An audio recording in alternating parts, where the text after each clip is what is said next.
Video start करने से पहले कुछ इंपॉर्टेंट बातें। फर्स्ट बात यह है कि इस वीडियो के अंदर 4th वीक और 5th वीक की कंप्लीट समरी मौजूद है, as well as 6th week में, मतलब इस वीक आपको जो चीज़ें कराई जानी है वो भी मैंने मेजोरिटी ऑफ द चीज़ों को कवर कर लिया है इस वीडियो के अंदर ही, तो ये वीडियो को आपने पूरा देखना है। सेकंड बात यह है कि इस वीडियो के अंदर जो भी चीज़ें मैंने एक्सप्लेन करी हैं वो as it is according to slide करी हैं। इवन के जो एग्जाम्पल्स हैं वो भी आपको स्लाइड्स वाली दी हैं ताकि आप उसे बाद में पढ़ें तो आसानी है आप लोगों के लिए समझने में। बट इसके साथ साथ कुछ चीज़ें एक्स्ट्रा मैंने अपनी तरफ से भी बताई हैं जस्ट फॉर योर इन्फो, ताकि आप लोगों की हेल्प हो सके ये समझने में। थर्ड बात और सबसे इम्पॉर्टेंट बात, इस वीडियो के अंदर जो भी कॉन्सेप्ट आपके लिए बिल्कुल न्यू है, जो चीज़ आपको इम्पॉर्टेंट लगती है तो उसके आपको नोट्स बताने हैं। वीडियो के अंदर मैंने कई दफ़ा ये बात आपको बोली है कि आप जो पॉइंट्स है नोट करें, तो इन पॉइंट्स वगैरह को आपको नोट करना है और खुद से हैंड रिटन नोट्स बनाने हैं। और लास्ट चीज़ ये कि इस वीडियो के अंदर मैंने 3rd वीक लेक्चर को पॉइंट आउट करा है, जिसका लिंक वैसे तो डिस्क्रिप्शन में मौजूद है, but due to any case वो लिंक नहीं चलता, तो मैं आपको बता देता हूँ। आप चैनल पे जाएंगे तो ये लेक्चर मौजूद है जिसका टाइटल है class 3 3rd week complete explanation, तो ये आपको इधर मिल जाएगा। Granted. Access granted.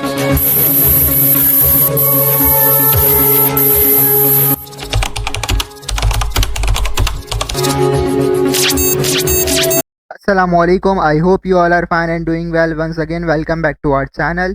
इस वीडियो से हम लोग कंटिन्यू करेंगे, मतलब जो लास्ट वीक 4th वीक में जो चीज़ें पढ़ाई गई थी और इस वीक यानी 5th वीक के अंदर जो चीज़ें आपको पढ़ाई गई थी, कुल मिला के इन 14 डेज़ में जितनी भी चीज़ें आपको पढ़ाई गई हैं, प्रैक्टिकल इम्प्लीमेंटेशन कराई गई है गवर्नर IT कोर्स की क्लासेस में, वो सब चीज़ें इस वीडियो के अंदर कवर करेंगे। और हमेशा की तरह हर चीज़ को मैं डिटेल से एक्सप्लेन करने की कोशिश करूँगा, तो आपको ये वीडियो जो है शुरू से लेकर एंड तक देखनी है और दूसरे के साथ शेयर भी करना है।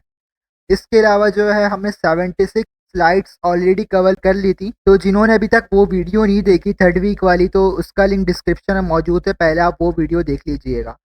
अब हम इस वीडियो में 76 स्लाइड्स के बाद से कंटिन्यू करेंगे, बट मैंने कुछ स्लाइड्स जो हैं वो बीच में छुड़वा दी थी एडिशनल प्रिमिटिव डेटा टाइप्स की, तो जल्दी से इसे मैं आपको बताता हूँ और फिर हम चलते हैं स्लाइड्स नंबर 77 से कंटिन्यू करते हैं। तो एडिशनल डेटा टाइप्स से पहले मैंने कॉमन यूज़ वाली डेटा टाइप्स बता दी थी जो कि 3rd वीक के लेक्चर के अंदर मौजूद है। एडिशनल डेटा टाइप्स के अंदर सबसे पहले जो आता है वो है अनडिफाइंड। अनडिफाइंड को मैं आप बहुत ईजी अल्फाजों में आपको एक्सप्लेन करता हूँ।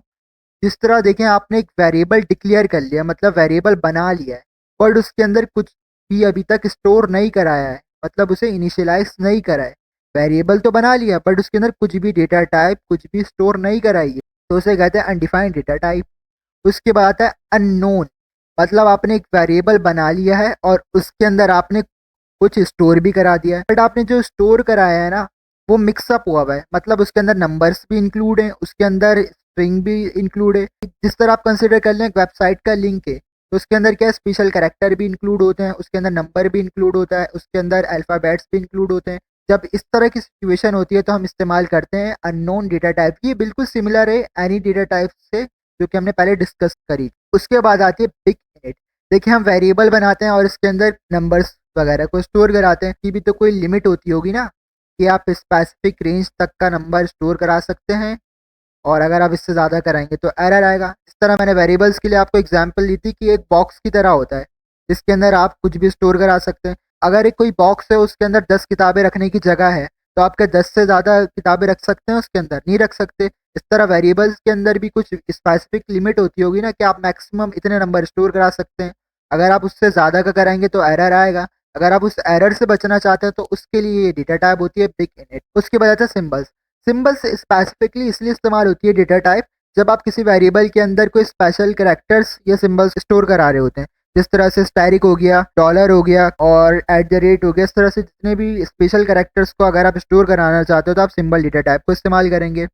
उसके बाद आती है नल डेटा टाइप। नल डेटा टाइप में क्या होता है कि आपने वेरिएबल बना लिया और उसके अंदर कुछ स्टोर नहीं कराया, बट अब सवाल ये आता है कि फिर नल और अनडिफाइंड में फ़र्क क्या हुआ? आपने अनडिफाइंड में भी यही बताया था। तो देखें, अनडिफाइंड में ये होता है कि आप वेरिएबल बनाते हैं बट उसके अंदर कुछ स्टोर कराना आप भूल जाते हैं बाय मिस्टेक, या फिर आप एट द एंड उसके अंदर कुछ ना कुछ स्टोर करा ही देते हैं बाद में। नल में ये होता है कि इसके अंदर आप वेरिएबल या तो बनाते ही नहीं है और ना ही उसे इनिशियलाइज करते हैं, मतलब डिक्लेयर और इनिशियलाइज दोनों ही नहीं करते। या फिर वेरिएबल बनाते भी हैं तो उसे जानबूझ के नल कर देते हैं। जिस तरह से मैं आपको एक एग्जांपल देता हूँ कि आप स्टूडेंट्स है ना, आपने एक वेरिएबल बनाया है मंथली इनकम का, तो आप अभी स्टूडेंट है, आपकी कोई भी मंथली इनकम नहीं है, तो आप इसके अंदर क्या स्टोर कराएंगे, नल कराएंगे ना, क्योंकि कोई भी इनकम नहीं है।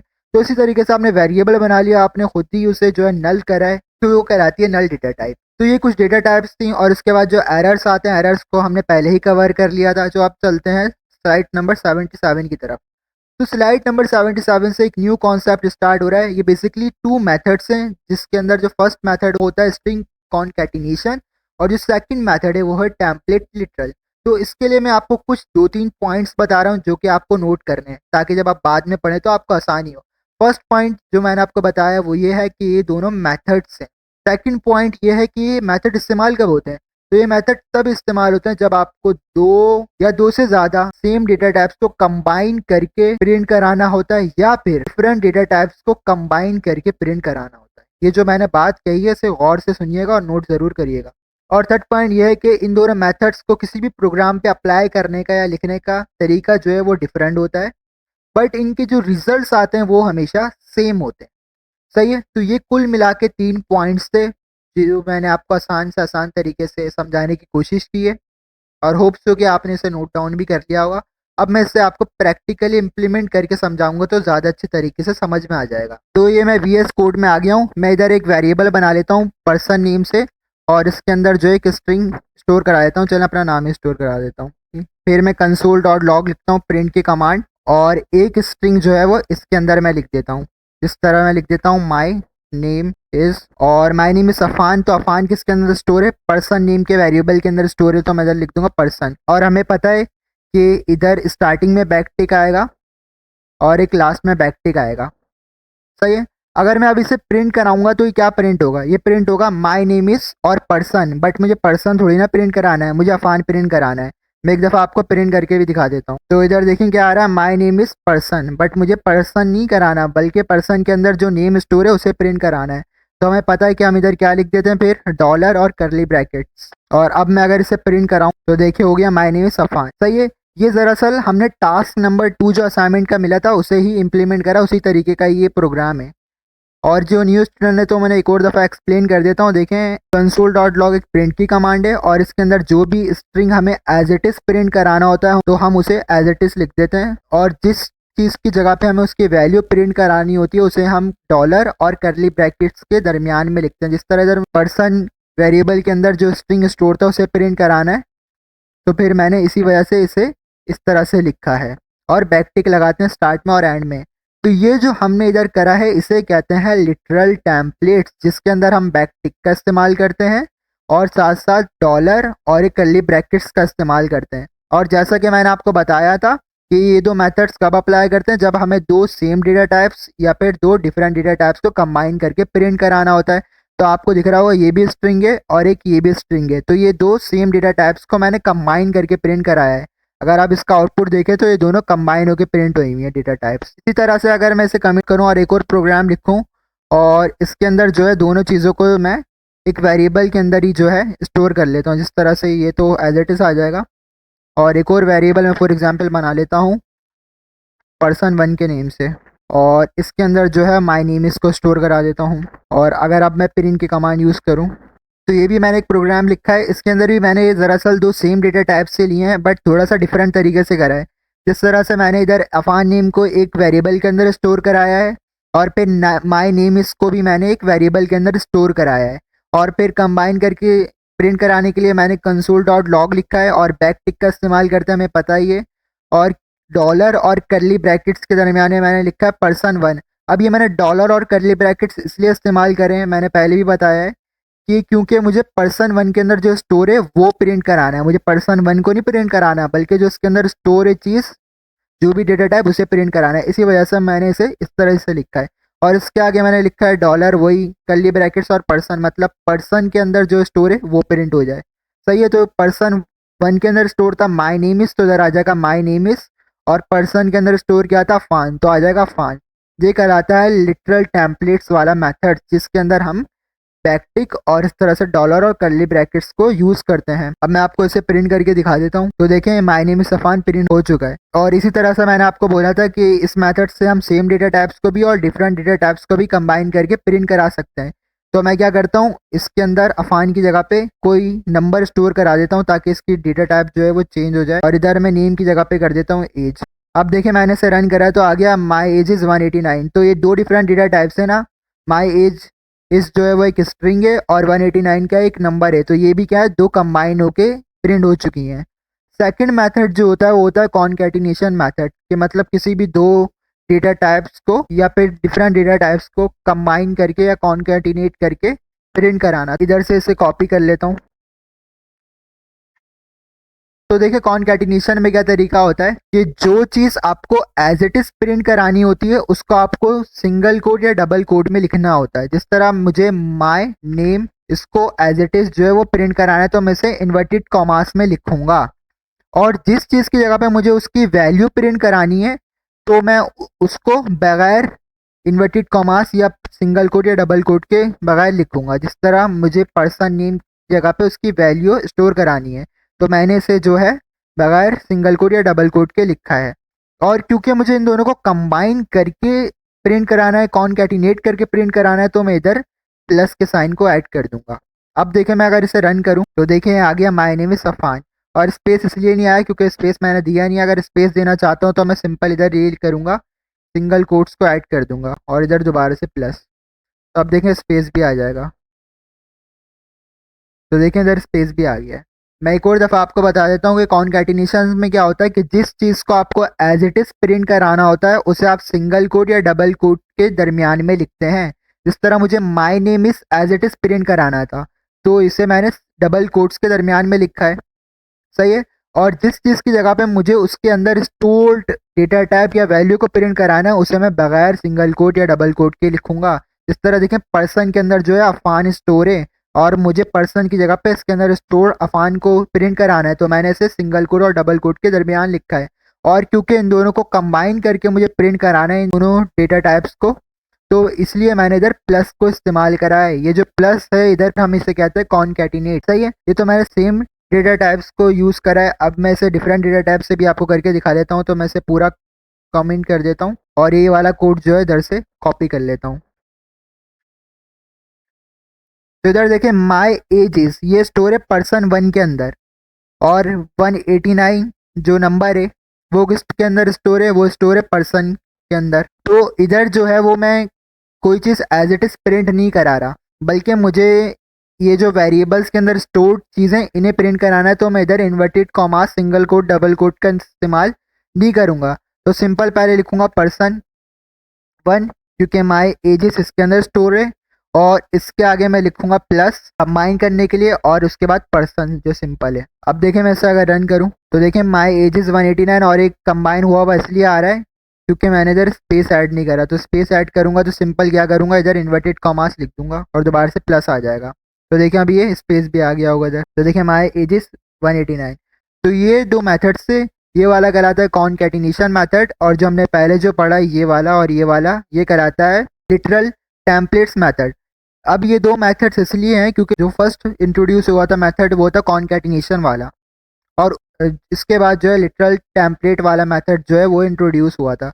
ये थोड़ा सा डिफ़िकल्ट है इन द सेंस कि इसके अंदर बार बार प्लस वगैरह को ऐड करना होता है, और इसके अंदर क्या है बस बैकटिक आ जाते हैं स्टार्ट में और एंड में, और जिसकी जगह पे आपको उसकी वैल्यू प्रिंट करानी है तो उधर आप डॉलर और कर्ली ब्रैकेट्स रख देंगे, और जिस चीज़ को आपको एज इट इज़ प्रिंट कराना है तो उसे आप सिंपल तरीके से लिख देंगे। तो होप सो कि आपको ये फ़र्क जो है वो समझ में आ गया होगा। और जो 3 पॉइंट्स मैंने आपको बताए थे, तो फर्स्ट पॉइंट के अकॉर्डिंग देखें तो ये जो मैंने फर्स्ट प्रोग्राम बनाया था लिटरल टेम्पलेट्स वाला, इसके अंदर मैंने सेम डेटा टाइप्स को इस्तेमाल करा था क्योंकि माय नेम इज़ भी एक स्ट्रिंग है और अफान भी एक स्ट्रिंग है, तो इन दोनों को कंबाइन करके भी करके दिखा दिया था। और उसके बाद मैंने आपको दो डिफरेंट डेटा टाइप्स को भी प्रिंट करके साथ दिखा दिया था। उसके बाद कॉन्कैटिनेशन के अंदर भी मैंने आपको पहले सेम डेटा टाइप्स को स्ट्रिंग को प्रिंट करके दिखाया था कंबाइन करके, और उसके बाद जो है एक नंबर डेटा टाइप थी और दूसरी जो थी स्ट्रिंग, मतलब डिफरेंट डेटा टाइप को भी कॉन्कैटिनेशन की मदद से करके दिखा दिया प्रिंट। तो हमने ये दो मेथड्स को डिस्कस कर लिया है, स्ट्रिंग कॉन्कैटिनेशन और टेम्पलेट लिटरल का। इसके बाद जो न्यू कॉन्सेप्ट आता है वो है मॉड्यूल्स का कॉन्सेप्ट। बट अगर आप इधर देखें तो सिंपल मॉड्यूल्स की हेडिंग है और इधर लिखा हुआ है we will code module later in our advance session. मतलब अभी जो स्लाइड्स हैं इनमें इन्होंने कहीं भी मॉड्यूल्स के बारे में डिटेल वगैरह नहीं प्रोवाइड की हुई।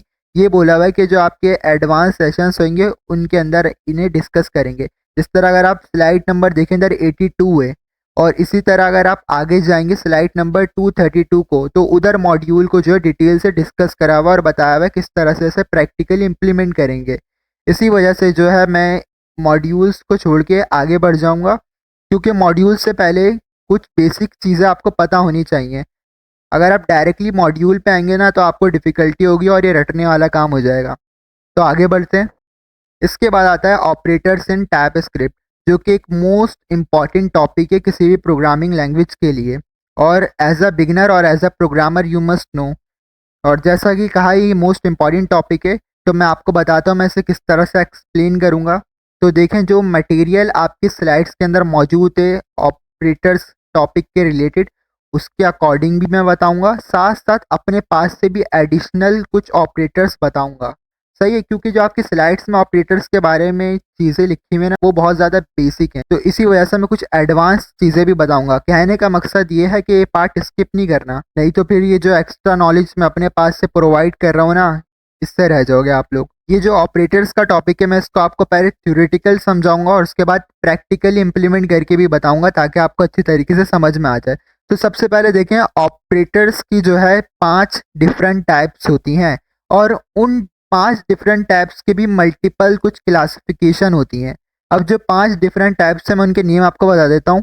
फर्स्ट जो टाइप है वो है अर्थमेटिक ऑपरेटर, सेकंड टाइप जो है वो है यूनरी ऑपरेटर्स, थर्ड टाइप जो है वो है असाइनमेंट ऑपरेटर, फोर्थ टाइप जो है वो है कंपैरिजन ऑपरेटर और fifth one is that logical operators. अब मैं इसे आपको वन बाय वन एक्सप्लेन करता हूँ। अर्थमेटिक ऑपरेटर के रिलेटेड हमने थर्ड वीक की वीडियो के अंदर एक कैलकुलेटर बनाया था जिसके अंदर हमने अर्थमेटिक ऑपरेटर्स का इस्तेमाल करा था। अर्थमेटिक ऑपरेटर्स में एक और दफ़ा बताता हूँ क्या होते हैं। अर्थमेटिक ऑपरेटर्स होते हैं प्लस माइनस मल्टीप्लिकेशन डिवीजन। तो इन चार को यूज़ करके तो हमने प्रोग्राम बना लिया था। अब ये जो एक्स्ट्रा आपको दिख रहा है एक परसेंटेज का साइन और ये दो दो स्टैरिक या फिर मल्टीप्लाई के साइन कह रहे हैं प्रोग्रामिंग की दुनिया में ने, तो ये क्या होता है। तो ये जो परसेंटेज का साइन दिख रहा है इसे कहते हैं मॉड्यूलस। अब ये मॉड्यूलस का वर्किंग क्राइटेरिया क्या होता है तो मैं आपको आपकी जो स्लाइड्स में दी हुई एग्जाम्पल उससे ही समझाता हूँ। फॉर एग्जाम्पल आपके पास 5 एप्पल हैं। कितने एप्पल्स हैं? 5 एप्पल्स हैं। आपको मैंने 2 बैग्स दिए या फिर 2 शॉपर्स दिए और मैंने कहा इन्हें 2 हिस्सों में डिवाइड कर दो। तो आपने क्या करा, 2 एप्पल एक शॉपर में डाले और 2 एप्पल एक शॉपर में डाले। तो बचे कितने एप्पल? सिर्फ बचा एक एप्पल, क्योंकि 5 एप्पल थे ना आपके पास। तो जो एक बची हुई चीज़ है उसे कहते हैं मॉड्यूलस। हमने किसी भी चीज़ को डिवाइड करा और जो रिमेनिंग जो चीज़ रह गई उसे कहते हैं मॉड्यूलस। उसके बाद जो आपको 2 स्टैरिक दिख रहे हैं इसे कहते हैं एक्सपोनेंशियल। अगर ये सिंगल स्टैरिक होगा तो आप इसे मल्टीप्लिकेशन कहेंगे, मल्टीप्लिकेशन का साइन कहेंगे। बट अगर ये डबल लिखे हुए हैं तो आप इसे एक्सपोनेंशियल कहेंगे। Exponential is similar to a power. जिस तरह आपने मैथ्स में पढ़ा होगा ना कि किसी कांस्टेंट की पावर कुछ होती है। जिस तरह अगर मैं आपको इधर दिखाऊं, अगर कोई same number multiple time multiply हो रहा होता था, जिस तरह से अगर मैं लिखूं 2 मल्टीप्लाई बाय 2 मल्टीप्लाई बाय 2, सही है, तो मैं इसकी जगह ये भी तो लिख सकता हूँ 2 की पावर क्यूब। ये लिख सकता हूँ ना, 2 की पावर क्यूब। आंसर दोनों का सेम ही होता है। तो ये जो डबल स्टैरिक है वो भी सिमिलरली एक पावर को ही रिप्रेजेंट कर रहे होते हैं। तो मैं आपको इसे प्रैक्टिकली इम्प्लीमेंट करके दिखा देता हूँ। इन चारों को मैंने ऑलरेडी करके दिखा दिया था और ये बहुत ईजी है, आप इसे करेंगे तो हो जाएंगे। मैं इन दोनों को आपको करके दिखा देता हूँ इम्प्लीमेंट। तो मॉड्यूलस के लिए हम वही करते हैं कि एक वेरिएबल बना लेते हैं एप्पल नेम से और इसके अंदर जिस तरह मैंने बताया था कि आपके पास 5 एप्पल हैं तो मैं 5 को स्टोर करा लेता हूँ और मैं लिख देता हूँ कंसोल डॉट लॉग प्रिंट के लिए। मैंने इधर प्रिंट की कमांड लिख ली है और मैंने आपको क्या बोला था कि एप्पल्स को आपने 2 हिस्सों में डिवाइड करना है, क्योंकि मैंने आपको 2 बैग दिए थे ना। तो मैं लिखूंगा एप्पल और मॉड्यूलस के लिए कौन सा साइन होता है परसेंटेज का, और 2 हिस्से में डिवाइड करना है तो मैं लिखूंगा 2 और लास्ट में लगा देता हूँ सेमीकोलन। अब मैं इसे रन करता हूँ तो देखते हैं इसका आउटपुट क्या आता है। तो मैं इधर से न्यू टर्मिनल ओपन कर लेता हूँ।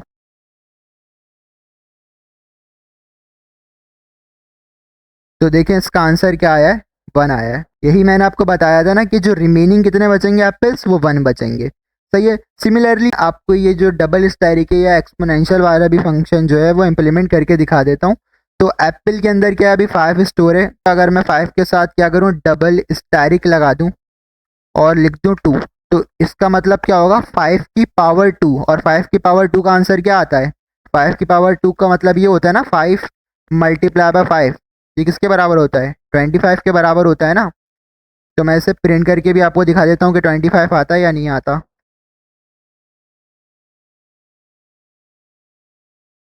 तो देखिए 25 आ गया है। तो ये दोनों ऑपरेटर्स को मैंने आपको इम्प्लीमेंट करके दिखा दिया है। अब चलते हैं नेक्स्ट टाइप ऑफ ऑपरेटर की तरफ। तो इधर से मैं इसे रिमूव कर लेता हूँ। तो जो नेक्स्ट टाइप है वो है यूनरी ऑपरेटर्स। यूनरी ऑपरेटर्स भी दो टाइप्स में डिवाइड होते हैं। एक होता है इंक्रीमेंट ऑपरेटर, दूसरा होता है डिक्रीमेंट ऑपरेटर। इंक्रीमेंट ऑपरेटर में क्या होता है, वेरिएबल के आगे प्लस के साइन होते हैं या वेरिएबल के बाद प्लस के साइन होते हैं। डिक्रीमेंट ऑपरेटर में क्या होता है कि वेरिएबल से पहले माइनस के साइन होते हैं डबल, और वेरिएबल के बाद माइनस के साइन होते हैं। और जो इंक्रीमेंट ऑपरेटर है इसकी भी दो टाइप्स होती हैं। जिस तरह आपको दो चीज़ें लिखी हुई दिख रही हैं आगे, एक में आगे प्लस के साइन है, एक में पीछे प्लस के साइन है। तो जो फर्स्ट लिखा हुआ है इसे कहते हैं हम प्रीफिक्स। प्रीफिक्स मीन्स जिसके स्टार्टिंग में प्लस के साइन मौजूद होते हैं, और जिसके लास्ट में मौजूद होते हैं इसे कहते हैं पोस्टफिक्स। सही है। सिमिलरली डिक्रीमेंट के अंदर भी दो तरह की क्लासिफिकेशन होती हैं या फिर टाइप्स होती हैं। जिस वेरिएबल के स्टार्टिंग में माइनस साइन आ रहे हैं इसे कहते हैं प्रीफिक्स, और जिसके लास्ट में आ रहा है इसे कहते हैं पोस्टफिक्स। सही है। तो ये कुछ एक्स्ट्रा चीज़ें मैं बता रहा हूँ, तो ये आप अपने पास नोट करते रहिएगा। जो कि मैंने वीडियो के स्टार्टिंग में ही बोला कि जो पॉइंट्स बताते रहा करूँ आप नोट करते रहा करें। अब मैं इसे भी आपको इम्प्लीमेंट करके दिखा देता हूँ। और अगर आपको याद हो, जो मैंने फॉर लूप वाली वीडियो बनाई थी जिसके अंदर मैंने लूप्स के कॉन्सेप्ट को समझाया था, अगर आपने वो वीडियो नहीं देखी तो वो वीडियो देख लीजिएगा।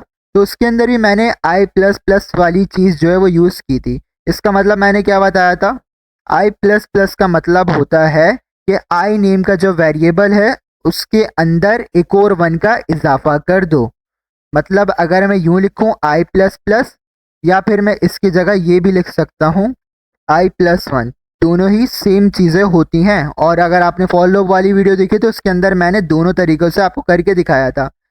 और ये जो चीज़ें लिखी हुई है ना, प्रीफिक्स वाली और पोस्ट फिक्स वाली, इन दोनों में कोई फ़र्क नहीं होता। मतलब आप प्लस स्टार्टिंग में लगाएं या एंड में लगाएं, होना जो इजाफा है वो 1 का ही होगा। सही है। सिमिलरली डिक्रीमेंट में क्या होता है, माइनस साइन लगा हुआ होता है। तो इसमें ये होता है कि जो भी आई के अंदर स्टोर है, या फिर आई नेम के अलावा अपन जिस नेम से वेरिएबल बनाया, मैं फॉर एग्जांपल इधर से कट करके ए कर देता हूँ। तो अब ए के अंदर जो स्टोर है उसके अंदर से एक 1 को माइनस कर दो। अब इसे प्रैक्टिकल इंप्लीमेंट करते हैं। तो मैं इधर एक वेरिएबल बना लेता हूँ, और फॉर एग्जांपल मैं इसे ए नेम से बनाता हूँ, और इसके अंदर जो है मैं 10 को स्टोर कराता हूँ। इसके बाद मैं क्या करता हूँ, इसके अंदर इंक्रीमेंट कर देता हूँ, मतलब ए प्लस प्लस। तो अब बताइए क्या हो गया होगा। मैंने आपको क्या बताया था कि ए के अंदर जो भी स्टोर है, ए प्लस प्लस का मतलब क्या होता है कि उसके अंदर एक और 1 का इजाफा हो जाए। तो मैं आपको कमेंट में इधर लिख के भी दिखा देता हूँ। तो इसकी वैल्यू हो चुकी होगी 11। और अब हम इसे कंसोल डॉट लॉग करें अगर, तो अब देखते हैं इसका आंसर क्या आता है। तो देखें इसका आंसर 11 आ चुका है। और इसी तरीके से मैंने आपको ये भी बोला था कि आप प्लस लास्ट में लगाएं या स्टार्टिंग में लगाएं, कोई फ़र्क नहीं होता। तो मैं स्टार्टिंग में भी आपको प्लस लगा के दिखा देता हूँ। और अगर मैं अभी भी इसे रन करूँ तो आंसर में कोई फ़र्क नहीं होगा। तो देखिए अभी भी 11 ही आंसर आया है। सिमिलरली अगर हम इसे डिक्रीमेंट ऑपरेटर्स के थ्रू इम्प्लीमेंट करें तो क्या करूँगा, मैं स्टार्टिंग में माइनस लगा दूंगा। तो अब क्या हो जाएगा, 10 के अंदर से एक 1 माइनस हो जाएगा। तो ये वैल्यू क्या हो जानी चाहिए, 9 हो जानी चाहिए। अब इसे भी रन करके देखते हैं वाकई 9 होती भी है या नहीं होती। तो देखिए मेरा 9 आंसर आ चुका है। और ये मैंने इधर प्रीफिक्स के तरीके से लिखा था, तो अब मैं इसे पोस्ट फिक्स के तरीके से लिखता हूँ। तो ये लास्ट में आ जाएंगे माइनस के साइन। तो अब देखते हैं कोई फ़र्क आता है। तो देखिए अभी भी 9 ही आंसर आया। सो आई होप कि आपको ये बात क्लियर हो चुकी होगी कि इंक्रीमेंट और डिक्रीमेंट किस तरह से वर्क करते हैं। और ये पोस्ट फिक्स और प्रीफिक्स में कोई भी डिफरेंस नहीं होता। पोस्ट फिक्स में क्या होता है कि लास्ट में एडिशन या सब्ट्रैक्शन के साइन मौजूद होते हैं, जिस तरह ये है और ये है। और प्रीफिक्स में ये होता है कि वेरिएबल के आगे, मतलब स्टार्टिंग में जो है प्लस के या माइनस के साइन मौजूद होते हैं। उसके बाद जो थर्ड टाइप है वो है असाइनमेंट ऑपरेटर्स। असाइनमेंट ऑपरेटर्स की भी कुछ क्लासिफिकेशन होती है या फिर कुछ टाइप्स होती हैं, जिसके अंदर फर्स्ट वन तो है वो ये है इक्वल्स टू। तो इक्वल्स टू को तो ऑलरेडी मैंने एक्सप्लेन कर दिया था, और जो न्यू है, जो फर्स्ट टाइम मेरी वीडियो देख रहे हैं, तो उन लोगों को एक और दफ़ा बता देता हूँ। इक्वल्स टू हम जब इस्तेमाल करते हैं जब हमें किसी वेरिएबल के अंदर कोई डेटा टाइप को स्टोर कराना होता है। जिस तरह आपने जब प्रोग्राम्स बनाए होंगे जो कि आपको टास्क मिले 45, तो उनके अंदर भी आप वेरिएबल बनाते हैं और उसके अंदर जो भी स्टोर कराना होता है तो आप इक्वल्स टू को यूज़ करते हैं ना। उसके अलावा ये जो आगे चीज़ें लिखी हुई हैं ये आप सबके लिए न्यू है, और मज़े की बात यह है कि इस चीज़ का जिक्र आपकी टाइपस्क्रिप्ट की जो स्लाइड्स हैं उसमें ही मौजूद नहीं है। तो ये चीज़ें जो है वो आपको एक्स्ट्रा एडिशनली मैं बता रहा हूँ, क्योंकि ये आपको आगे जाके पता चले उससे बेहतर है कि अभी पता चल जाए, और एज अ प्रोग्रामर आपको पता होनी चाहिए। तो इन चीज़ों को जो है वो मैं आपको प्रैक्टिकली इंप्लीमेंट करके दिखाता हूँ, और इस तरह आपको ज़्यादा अच्छी तरीके से समझ में आएंगी। तो इधर मैंने एक वेरिएबल बना लिया बी नेम से, और इसके अंदर मैंने 10 को स्टोर करा लिया है। उसके बाद मैंने नीचे लिखा है b प्लस इक्वल्स टू 1, मतलब मैंने इस वाले को, थर्ड वाले को इम्प्लीमेंट करा है अभी। तो ये क्या करेगा, b के अंदर जो भी चीज स्टोर है, मतलब b के अंदर अभी क्या स्टोर है, 10 स्टोर है, तो ये क्या करेगा, उसके अंदर 1 को मजीद प्लस कर देगा, तो 10 से बढ़ के 11 हो जाएगा। या फिर मैं अगर इसे 2 कर दूं तो अब क्या करेगा ये कि b के अंदर जो भी मौजूद है उसके अंदर +2 और कर देगा। इसी तरह से अगर मैं 10 लिख दूं तो अब ये क्या करेगा कि b के अंदर जो भी मौजूद है उसके अंदर +10 और कर देगा। तो प्लस इक्वल्स टू जो ऑपरेटर है इस तरह से वर्क करता है, सही है। और इसकी जगह मैं ये भी लिख सकता हूँ b is equals to b plus 10, सही है। ये दरअसल इसकी जो है कॉन्ट्रैक्ट फॉर्म है, और अगर मैं इसे ओपन करके लिखूं तो इस तरह से भी लिख सकता हूँ। दोनों का मकसद एक ही है। और इसी तरीके से अगर मैं प्लस को कट करके माइनस कर दूं, मतलब इस सेकंड वाले को इम्प्लीमेंट करूं, तो ये क्या करेगा कि b के अंदर जो भी स्टोर है उसके अंदर में से 10 को माइनस कर देगा। और अगर मैं 10 काट के 9 कर दूं तो ये क्या करेगा कि b के अंदर जो भी स्टोर है उसके अंदर से -9 कर देगा। और अगर इसको ओपन करके लिखना चाहूँ तो मैं इस तरह भी लिख सकता हूँ b is equals to b minus 9। Similarly अगर मैं इसको कट करके इधर मल्टीप्लाई कर दूं तो ये क्या करेगा कि b के अंदर जो भी स्टोर है, जो भी वैल्यू स्टोर है, उसके साथ 9 को मल्टीप्लाई कर देगा। मतलब 10 स्टोर है तो क्या होगा, 10 मल्टीप्लाई बाय 9, तो 90 आंसर आ जाएगा। और अगर मैं इसको ओपन करके लिखना चाहूँ तो इधर मैं क्या करूँगा, b मल्टीप्लाई बाय 9, सही है। और सिमिलरली अगर डिवीजन के साइन को इससे रिप्लेस कर दूं तो ये क्या करेगा कि b के अंदर जो भी स्टोर है उसे 9 से डिवाइड कर देगा। या फिर अगर मैं 2 लिखूं तो b के अंदर 10 स्टोर है तो वो 10 को किससे डिवाइड कर देगा, 2 से कर देगा। और अगर मैं ओपन फॉर्म में से लिखना चाहूँ तो मैं लिखूंगा b स्टैरिक और 2। मैं आपको ओपन फॉर्म और कॉन्ट्रैक्ट फॉर्म दोनों में इसलिए बता रहा हूँ ताकि ज़्यादा अच्छे तरीके से क्लियर हो सके। और अगर मैं इसको प्रिंट करके दिखाऊं तो देखें इसका आउटपुट क्या आता है। कंसोल की कमांड लिखूंगा और उसके बाद जो है मैं करा देता हूँ प्रिंट b को। तो देखें इधर 5 आंसर आ गया है, और 5 आंसर इसलिए आया है क्योंकि b के अंदर 10 स्टोर था और मैंने क्या करा था, डिवाइडेड बाय 2, तो 10 डिवाइड बाय 2 आंसर क्या आता है, 5 ही आता है। इसी तरीके से अगर मैं इधर प्लस लगा देता तो प्लस में मैंने आपको क्या बताया है कि जो भी b के अंदर स्टोर है उसके अंदर +2 और कर देगा, तो 10 + 2 क्या हो जाएगा, 12 हो जाएगा। इसे भी मैं रन करके ही दिखा देता हूँ। तो देखिए 12 हो गया है। सिमिलरली आप माइनस और मल्टीप्लिकेशन के लिए ट्राई कर लीजिएगा, कोई भी एरर नहीं आएगा, बहुत ज़्यादा सिंपल है। तो इसे भी सिंपल इधर से मैं कट कर लेता हूँ। उसके बाद जो हमारी फोर्थ डेटा टाइप है ये कंपैरिजन ऑपरेटर। अच्छा, फोर्थ डेटा टाइप से पहले एक और बात कि जो मैंने आपको बूलियन डेटा टाइप के बारे में बताया था थर्ड वीक के लेक्चर में कि बूलियन डेटा टाइप को हम जब इस्तेमाल करते हैं जब हम इस तरह का प्रोग्राम बना रहे हों जिसके अंदर सिर्फ 2 ही तरह के आउटपुट आ सकते हैं, या तो ट्रू या तो फॉल्स। तो बच्चे बहुत ज़्यादा कंफ्यूज थे कि सर इस तरह का क्या प्रोग्राम होगा जिसके सिर्फ 2 ही आउटपुट आ सकते हैं, ट्रू या फॉल्स। तो मज़े की बात यह है कि जब ये जो फोर्थ ऑपरेटर है कंपैरिजन ऑपरेटर, जब इसे मैं प्रैक्टिकली इंप्लीमेंट कराऊंगा तो मैं आपको दिखाऊंगा कि किस तरह से पॉसिबल होता है और किस तरह से प्रोग्राम होता है सिर्फ जिसके 2 ही आउटपुट आ सकते हैं। तो आपका जो बूलियन वाला भी कॉन्सेप्ट है वो भी साथ साथ बहुत अच्छे तरीके से क्लियर हो जाएगा। तो आते हैं अब ये फोर्थ ऑपरेटर की तरफ। तो जिस तरह इसके नाम से शो हो रहा है कि ये 2 वेरिएबल्स के दरमियान कंपैरिजन कराने के लिए यूज होता होगा, और इसकी भी कुछ क्लासिफिकेशंस होती हैं। तो पहले जो लिखा हुआ है वो लिखा हुआ है इक्वल्स टू। ये तब हम इस्तेमाल करते हैं जब हमें वेरिएबल्स को कंपेयर कराना हो या फिर वेरिएबल के अंदर स्टोर डेटा टाइप को कंपेयर कराना हो। और ये जो आपको जो ट्रिपल इक्वल्स टू दिख रहा है ऑपरेटर, ये भी सिमिलरली तभी इस्तेमाल करते हैं जब हमें वेरिएबल्स या वेरिएबल के अंदर स्टोर्ड वैल्यू को कंपेयर कराना हो। तो बात ये आती है कि सर ये डबल इक्वल्स टू और ट्रिपल इक्वल्स टू में फर्क क्या है फिर? तो मैं इसके अंदर आपको फर्क बताता हूँ, बहुत ही बेसिक सा पॉइंट जिससे आपको बहुत अच्छे तरीके से समझ में आ जाए। इक्वल्स टू ऑपरेटर को यूज करने के लिए कंडीशन होती है, और वो कंडीशन ये है कि जो भी आप दो वेरिएबल को कंपेयर करा रहे हैं उनके अंदर जो स्टोर डेटा टाइप है वो सेम होनी चाहिए। मतलब अगर एक वेरिएबल के अंदर डेटा टाइप स्ट्रिंग है तो दूसरे वेरिएबल के अंदर भी डेटा टाइप स्ट्रिंग ही होनी चाहिए। अगर एक वेरिएबल के अंदर डेटा टाइप नंबर है तो दूसरे वेरिएबल के अंदर भी डेटा टाइप नंबर ही होनी चाहिए, तो ही आपका आंसर सही आएगा। अदरवाइज आंसर गलत आएगा। अगर आप डिफरेंट डेटा टाइप स्टोर करा देंगे वेरिएबल के अंदर और उसके बाद कंपेयर कराएंगे तो आंसर डेफिनेटली गलत आएगा। पर ट्रिपल इक्वल्स टू में क्या होता है कि ऐसा कुछ भी नहीं है। आप चाहे सेम डेटा टाइप वाले वेरिएबल को कंपेयर कराएं या डिफरेंट डेटा टाइप वाले वेरिएबल्स को कंपेयर कराएं, आंसर जो है हमेशा सही आएगा। क्योंकि ट्रिपल इक्वल्स टू वाला जो ऑपरेटर है वेरिएबल के अंदर स्टोर्ड डेटा टाइप को भी चेक करता है मैच करके। ये जो डबल इक्वल्स टू है ना वो मैच करके चेक नहीं करता जो आपके वेरिएबल के अंदर स्टोर डेटा टाइप है। अगर ये बात अभी समझ में नहीं आई तो मैं प्रैक्टिकली इंप्लीमेंट करके दिखाता हूँ, आपको ये चीज़ समझ में आ जाएगी। तो आई थिंक पहले इन दोनों को मैं इंप्लीमेंट करके दिखाता हूँ, उसके बाद बाकियों को समझाता हूँ। तो इधर मैं एक वेरिएबल बना लेता हूँ जल्दी से ए नेम से, और इसके अंदर जो है मैं फॉर एग्जाम्पल स्टोर करा लेता हूँ 10 को, और ये देखें डेटा टाइप क्या है, एक नंबर है। इसी तरह से अगर मैं एक दूसरा वेरिएबल बनाता हूँ पी नेम से और इसके अंदर जो है मैं 11 को स्टोर करा लेता हूँ, सही है। और इसके बाद मैं कंसोल लिखता हूँ प्रिंट की कमांड और लॉग, और उसके बाद मैं लिखता हूँ ए इक्वल्स टू बी। ए के अंदर स्टोर है 10 और उसके बाद लिखा है बी के अंदर स्टोर है 11, और इन दोनों के दरमियान लिखा है इक्वल्स टू मैंने क्या बताया था, दो वेरिएबल्स को कंपेयर करने के लिए, मतलब दोनों के अंदर जो स्टोरेज चीज़ है वो सेम है या नहीं है। तो इसका आंसर बताएं क्या आना चाहिए। मैं से इधर रन करके दिखाता हूँ। तो देखें इसका आंसर क्या आया, फॉल्स।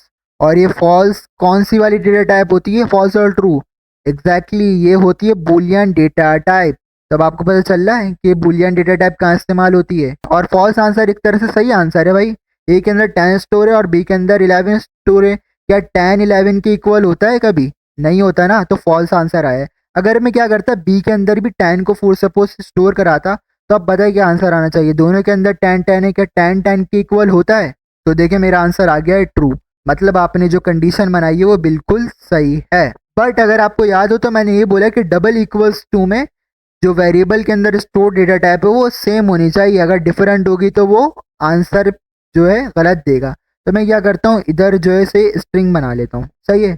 स्ट्रिंग बनाने का तरीका क्या होता है, स्टार्ट और एंड में सिंगल कोट या डबल कोट लगा दो। तो देखें इधर इसने रेड से अंडरलाइन कर दिए, और अगर मैं इसे रन करूँ तो देखें आंसर इसका आ रहा है ट्रू। तो आप ये बताएं कि ये आंसर सही आ रहा है क्या? ये जो स्ट्रिंग लिखा हुआ है 10 और ये जो नंबर लिखा हुआ है 10, ये दोनों आपस में इक्वल हो सकते हैं? ये कभी भी नहीं हो सकते भाई इक्वल, क्योंकि डेटा टाइप ही जब डिफरेंट है तो बात ही खत्म हो गई ना। बट इसने क्या दिया है, ट्रू दिया है। और मैंने आपको यही तो चीज़ बताई थी कि अगर वेरिएबल के अंदर आप डिफरेंट डेटा टाइप को स्टोर करा देंगे और उसके बाद आप डबल इक्वल्स टू की मदद से कंपेयर कराएंगे तो आंसर गलत ही देगा। अब मैं आपको थोड़ा सा एक्सप्लेन करता हूँ कि क्यों उसने ट्रू दिया। उसकी वजह ये है कि जो इक्वल्स टू है ना वो सिंपल ये देख रहा है कि इधर भी 10 लिखा हुआ है इधर भी 10 लिखा हुआ है, तो इसी वजह से उसने ट्रू दे दिया। उसने ये चेक नहीं करा कि जो इनकी डेटा टाइप है वो भी आपस में मैच कर रही है या नहीं कर रही। अगर वो चेक करता कि इन दोनों की डेटा टाइप मैच कर रही है या नहीं कर रही तो वो डेफिनेटली फॉल्स ही देता, क्योंकि एक स्ट्रिंग है और एक नंबर है। मगर मैंने जैसा कि आपको बताया कि इसने सिर्फ ये देखा इधर भी 10 है इधर भी 10 है, इसलिए इसने ट्रू दे दिया। और अगर आपको याद हो मैंने ट्रिपल इक्वल्स टू में क्या बताया था कि ये डेटा टाइप को भी चेक करता है। तो अगर मैं इधर एक और दफ़ा इक्वल्स टू लिख दूं तो देखें इधर एरर तो आ रहा है, बट देखें इसका आंसर क्या आता है। तो मैं इधर लिखता हूँ, तो देखें इसने आंसर क्या दे दिया, फॉल्स दे दिया है। तो आंसर ये सही है गलत है? ये बिल्कुल सही आंसर है, क्योंकि 10 है एक स्ट्रिंग ऊपर वाला और नीचे जो है वो एक नंबर है। इसने बता दिया फॉल्स भाई, क्योंकि इसने डेटा टाइप को भी मैच करके देख लिया है ना। इससे पहले जो हमने डबल इक्वल्स टू करा था उसने जो है हमें क्या दिया था, ट्रू दिया था। सही है। तो आई होप कि ये जो डबल इक्वल्स टू और ट्रिपल इक्वल्स टू वाला कॉन्सेप्ट जो है वो क्लियर हो चुका है। उसके बाद आता है greater than and less than के साइन या फिर ऑपरेशन। इसमें क्या होता है कि आपने वेरिएबल बनाए दो और उसके अंदर जो भी वैल्यूज स्टोर कराई है तो उन दोनों का आपस में कंपेयर कराना, कौन सी वैल्यू ज़्यादा बड़ी है, कौन सी वैल्यू जो है वो ज़्यादा छोटी है। इस तरह से मेरे ख्याल से बात समझ में नहीं आ रही होगी, तो मैं इसे प्रैक्टिकल इंप्लीमेंट करता हूँ, बहुत अच्छे तरीके से समझ में आ जाएगी।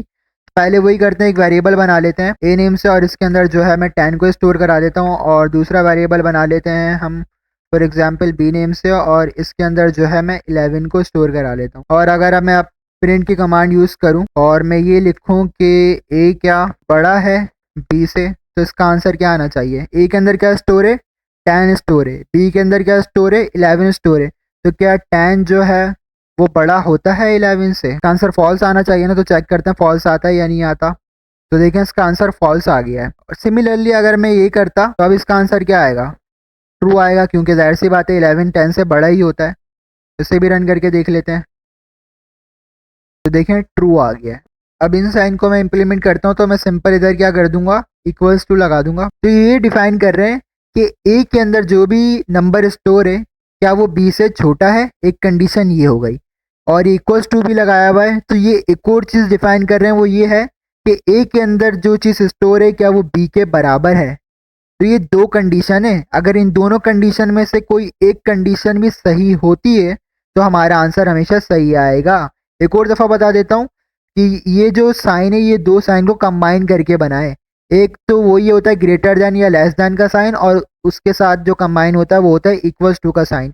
तो इसी वजह से हमारी दो कंडीशंस बनती हैं जब भी हम ये साइन यूज़ करते हैं। और हमने जो ये प्रोग्राम करा है इसके अकॉर्डिंग कंडीशन ये बन रही है कि ए के अंदर जो भी नंबर स्टोर है तो क्या वो जो बी के अंदर नंबर स्टोर है उससे छोटा है। और दूसरी कंडीशन ये बन रही है कि ए के अंदर जो नंबर स्टोर है तो क्या वो बी के अंदर जो नंबर स्टोर है उसके इक्वल है या ये नहीं है। और मैंने आपको ये बताया कि इन दोनों में से कोई एक कंडीशन भी ट्रू होगी तो हमारा आंसर हमेशा सही आएगा, ट्रू आएगा।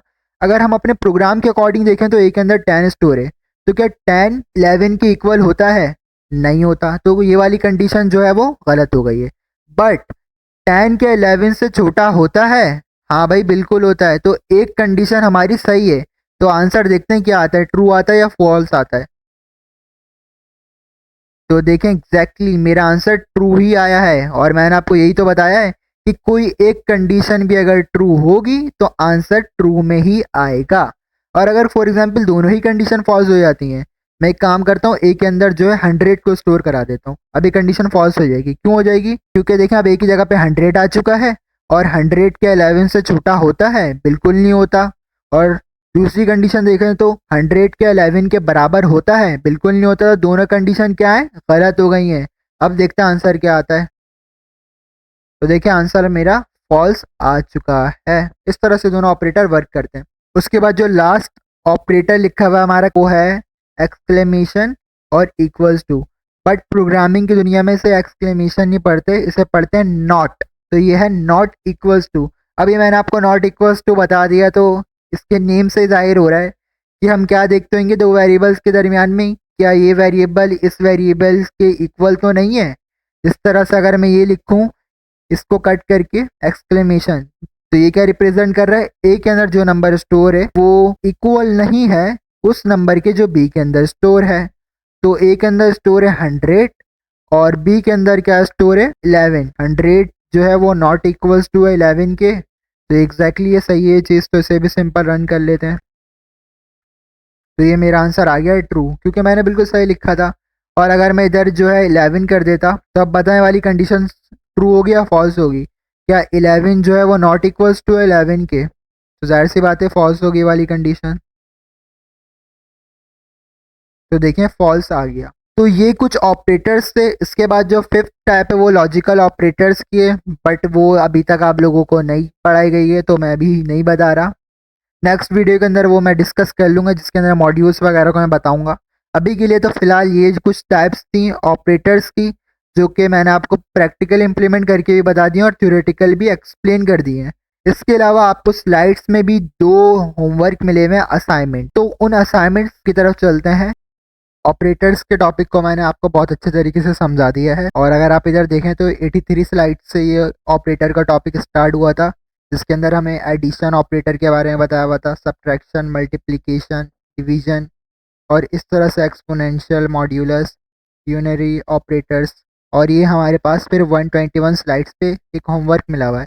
तो इस होमवर्क में हमें बोला हुआ है कि आपको वेरिएबल बनाना है ए नेम से, उसके अंदर 5 स्टोर कराना है, एक और वेरिएबल बनाना है जिसके अंदर आपको 2 स्टोर कराना है, और एक थर्ड वेरिएबल को आपने सिर्फ डिक्लेयर करना है, इनिशियलाइज नहीं करना। मतलब वेरिएबल बनाना है, उसके अंदर कुछ भी स्टोर नहीं कराना। उसके बाद आपको क्या करना है, नेक्स्ट स्टेप में उस वेरिएबल को इनिशियलाइज करना है। जिस तरह आपको दिख रहा होगा इधर हमने वेरिएबल बनाया है सी नेम से, बस इसके अंदर कुछ स्टोर नहीं कराया। नेक्स्ट स्टेप के अंदर हमने इसके अंदर स्टोर कराया है, और हमने दरअसल जो स्टोर कराया है वो इंक्रीमेंट डिक्रीमेंट वाले ऑपरेटर मतलब यूनरी ऑपरेटर को इम्प्लीमेंट करके स्टोर कराया हुआ इसके अंदर। तो सिंपल, ये कोई ज़्यादा मुश्किल वर्क नहीं है, इसे सिंपली इम्प्लीमेंट करते हैं और देखते हैं इसका आंसर क्या आता है। और ये अब तो बहुत ज़्यादा इजी लग रहा होगा क्योंकि मैंने आपको प्रैक्टिकली इम्प्लीमेंट करके दिखा दिया है ये यूनरी ऑपरेटर्स को। चलते हैं VS कोड की तरफ। तो ये मैंने प्रोग्राम बिल्कुल एज इट इज़ वैसे ही लिखा है। इसके अंदर ये मैंने 3 वेरिएबल्स बनाए, 2 को मैंने इनिशियलाइज और डिक्लेयर दोनों कर दिया है, और थर्ड को मैंने डिक्लेयर करा था और सेकंड स्टेप के अंदर इसे भी इनिशियलाइज कर दिया। और मैंने इधर लिख भी दिया है कि जो ये होमवर्क है दरअसल यूनरी ऑपरेटर्स को इम्प्लीमेंटेशन करके दिखाया गया है इसके अंदर। तो इसके अंदर हमें पता है यूनरी ऑपरेटर्स की भी 2 क्लासिफिकेशन होती है, एक होती है इंक्रीमेंट डिक्रीमेंट। तो ये करा हुआ है, इधर आपको दिख रहा होगा, इधर इंक्रीमेंट करा हुआ है, मतलब ए के अंदर जो भी स्टोर है उसके अंदर +1 का इजाफा हो जाएगा। और इधर डिक्रीमेंट करा हुआ है, मतलब बी के अंदर जो भी स्टोर है उसके अंदर -1 हो जाएगा। तो पहले आप जो है इस प्रोग्राम को जब कर रहे हो तो वर्बली करिएगा, जहन में सोचिएगा कि इसका आंसर क्या आएगा माइंड में अपने। उसके बाद इसे रन करके देख लीजिएगा और फिर देखिएगा कि मैच होता है, जो आपने सोचा था एग्जैक्टली वो आंसर आता है या नहीं आता। मैं इसको डायरेक्टली इधर से रन करके दिखा देता हूँ। तो देखिए आंसर 22 आएगा। जब आप भी इसे इम्प्लीमेंट करेंगे तो इसका आंसर 22 ही आएगा। तो बाहर से चलते हैं स्लाइड्स की तरफ। उसके बाद 123 स्लाइड्स में आपके पास कंबाइनिंग ऑपरेटर है। कंबाइनिंग ऑपरेटर यही है, मतलब ये प्लस माइनस मल्टीप्लिकेशन। उसके बाद जो है BMI कैलकुलेटर। BMI कैलकुलेटर दरअसल ये होता है, इसकी जो फुल फॉर्म होती है वो होती है बॉडी मास इंडेक्स। इसमें ये होता है कि आपकी हाइट और आपके वेट के अकॉर्डिंग वो बता रहा होता है कि आपकी वो बॉडी में फैट कितना है। तो इसके लिए इन्होंने एक इधर प्रोग्राम आपको बना के दिखाया हुआ है जिसके अंदर एक वेरिएबल बनाया हुआ है वेट इन केजी के नेम से, और इसके अंदर आप अपना वेट लिखेंगे। उसके बाद हाइट इन मीटर, आप अपनी हाइट बताएंगे मीटर में इसके अंदर। और फिर BMI निकालने के लिए, मतलब बॉडी मास इंडेक्स निकालने के लिए जो फॉर्मूला होता है वो ये होता है कि आपका जो भी वेट है उसे डिवाइड कर दें हाइट के स्क्वायर से, मतलब जो भी हाइट है उसके स्क्वायर से। तो इस तरह आपका BMI आ जाएगा, बॉडी मास इंडेक्स। अब आपकी मर्जी है कि आप इधर जो है इसकी जगह पे एक्सपोनेंशियल वाली चीज़ भी इस्तेमाल कर सकते थे कि इसकी पावर 2 लिख देते, या फिर आप ये भी कर सकते थे कि हाइट को 2 टाइम मल्टीप्लाई कर दें, बात एक ही होती है ना। तो खैर ये एक प्रोग्राम है और इसके रिलेटेड भी एक टास्क आगे दिया हुआ है और वो मौजूद है 131 स्लाइड पे। इधर आपको बोला हुआ है कि आपको addition, subtraction, multiplication, division, exponential, modulus और BMI, मतलब एक ऐसा कैलकुलेटर बनाना है ये जो ये सब फंक्शंस को परफॉर्म करे। और इसके आगे की चीज़ ये भी लिखी हुई है, बट हम जो है अभी इसे डिस्कस नहीं कर रहे क्योंकि मॉड्यूल्स तो टॉपिक में आती है। हम सिर्फ इन सब बेसिक ऑपरेटर्स को इम्प्लीमेंट करके कैलकुलेटर बना लेते हैं। ऑल्दो ये मैंने ऑलरेडी एक अर्थमेटिक ऑपरेशंस को इस्तेमाल करके कैलकुलेटर बना के दिखा दिया था, बट उसके अंदर ये एक्सपोनेंशियल, मॉड्यूलस और BMI वाली चीज़ नहीं थी।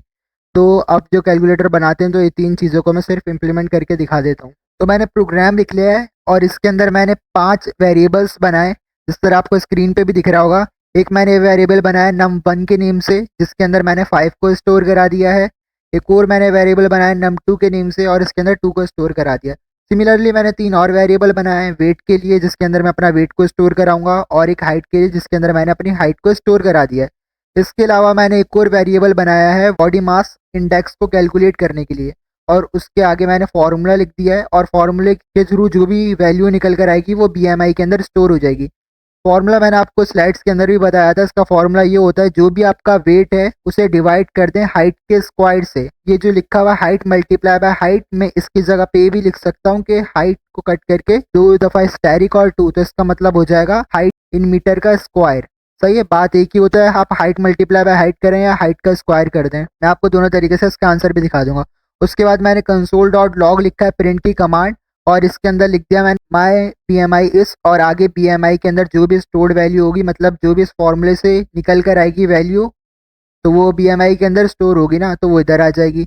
उसके बाद मॉड्यूलस का भी मुझे ऑपरेशन परफॉर्म कराने का कहा गया था सवाल में, तो मैंने एक और दफ़ा console.log लिखा है प्रिंट की कमांड और लिख दिया द मॉड्यूलस इस, और मॉड्यूलस के लिए हमें पता है कि 2 नंबर के दरमियान परसेंटेज का साइन लगा देते हैं। और मॉड्यूलस के लिए मैंने आपको ये भी बताया था कि मॉड्यूलस हमेशा रिमेनिंग को शो करता है। तो num1 के अंदर 5 स्टोर है और num2 के अंदर 2 स्टोर है। तो 5 को 2 से जब डिवाइड करेंगे तो रिमेनिंग 1 बचेगा, तो इसका आंसर 1 आएगा और इधर स्टोर हो जाएगा आके। इसके बाद एक्सपोनेंशियल भी कैलकुलेट करने को कहा गया था, तो मैंने एक और दफ़ा प्रिंट की कमांड लिखी और आगे लिखा है the exponential of 5 is. Exponential means होता है पावर, तो मैंने एक नंबर की पावर निकाल के इधर दिखा दी है जो कि है 5। तो इसके लिए मैंने आगे लिखा है num1 के अंदर क्योंकि 5 स्टोर था और स्टैरिक 2, मतलब 5 की पावर 2, तो इधर आ जाएगा 25। अब मैं आपको इसे रन करके दिखा देता हूँ। तो मैं सिंपल लिखूंगा TSC और जो भी मेरी फाइल का नेम है, ताकि जावास्क्रिप्ट की फाइल में कंपाइल हो सके। और उसके बाद फाइनल आउटपुट के लिए मैं जो जावास्क्रिप्ट की फाइल है उसका नेम लिख दूंगा node-app.js। तो ये देखिए मेरा आंसर आ गया है माई BMI इस, और जो भी मेरा BMI आया था वो इधर लिखा हुआ है। और मॉड्यूलस जैसा कि मैंने आपको कहा था 1 आएगा, तो 1 आया हुआ है। और एक्सपोनेंशियल ऑफ 5, और मैंने 5 का क्योंकि स्क्वायर करा था तो 5 का स्क्वायर होता है 25। तो ये आ गया। और इसी तरीके से मैंने आपको ये बोला था हाइट मल्टीप्लाई बाय हाइट को आप हाइट का स्क्वायर भी कर सकते हैं। तो मैं ये भी करके आपको दिखा देता हूँ कि इधर स्टैरिक लगाऊंगा एक और दफ़ा और 2 लिख दूंगा, तो इसका मतलब वही होता है सेम कि हाइट मल्टीप्लाई बाय हाइट लिखो या हाइट का स्क्वायर लिखो। तो अभी भी मैं आपको रन करके दिखा देता हूँ कि आंसर सेम आता है या नहीं आता। तो देखें कंपैरिजन आप करके देख लें दोनों के अंदर, दोनों का आंसर जो है वो सेम ही आया है। ये मेरा पहला आउटपुट आया था जो आपको ऊपर दिख रहा है, इधर BMI देख लें क्या आया था, और ये अभी जो मैंने रन करा है तो देख लें अभी क्या आंसर आया था। तो देखें दोनों चीज़ें सेम आई है, उससे कोई फ़र्क नहीं पड़ता। तो इस तरह से हमारा ये वाला जो टास्क मिला था होमवर्क में ये भी कंप्लीट हो गया है। उसके बाद दोबारा चलते हैं स्लाइड्स की तरफ। तो हमारे जो अभी हमने होमवर्क करा है ये स्लाइड नंबर 131 के अंदर मौजूद था। इसके बाद जो है वो आ जाता है असाइनमेंट ऑपरेटर का टॉपिक, जिसको हमने ऑलरेडी डिस्कस कर लिया इस असाइनमेंट को करने से पहले, जो अभी हमने टास्क करा है। तो इधर देखें असाइनमेंट ऑपरेटर्स के अंदर सिर्फ इन्होंने आपको एक ऑपरेटर बताया था जो था प्लस इक्वल्स टू, जबकि मैंने जो अभी आपको बताया multiply equals to, minus equals to और डिवाइड इक्वल्स टू बहुत सारे बताएं। और उसके बाद आ जाता है कंपैरिजन ऑपरेटर का टॉपिक, इसे भी जो है हमने डिस्कस कर लिया है।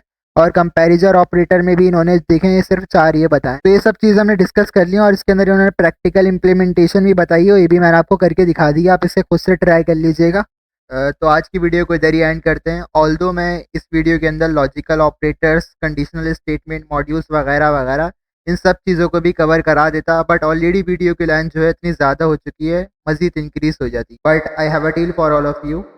अगर इस वीडियो को अपलोड करने के बाद इस वीडियो पे अच्छा रिस्पांस आता है, या फिर इस वीडियो पे जैसे ही 50 लाइक्स कंप्लीट होते हैं, चाहे वो 1 मिनट में हो, चाहे वो 1 घंटे में हो, चाहे वो 1 दिन में हो, जैसे ही 50 लाइक कंप्लीट होंगे मैं नेक्स्ट लेक्चर को अपलोड कर दूंगा, जिसमें modules, logical operator, conditional statement सब चीज़ें मौजूद हैं। Now it's totally up to you. ये वीडियो लेक्चर मैं बहुत लेट अपलोड कर रहा हूँ, मेरे से पहले बहुत सारे यूट्यूबर्स ने अपलोड कर दिया था, बट स्टिल अगर आप कंपेयर करेंगे तो you will find the huge difference, like way of explanation, example, everything.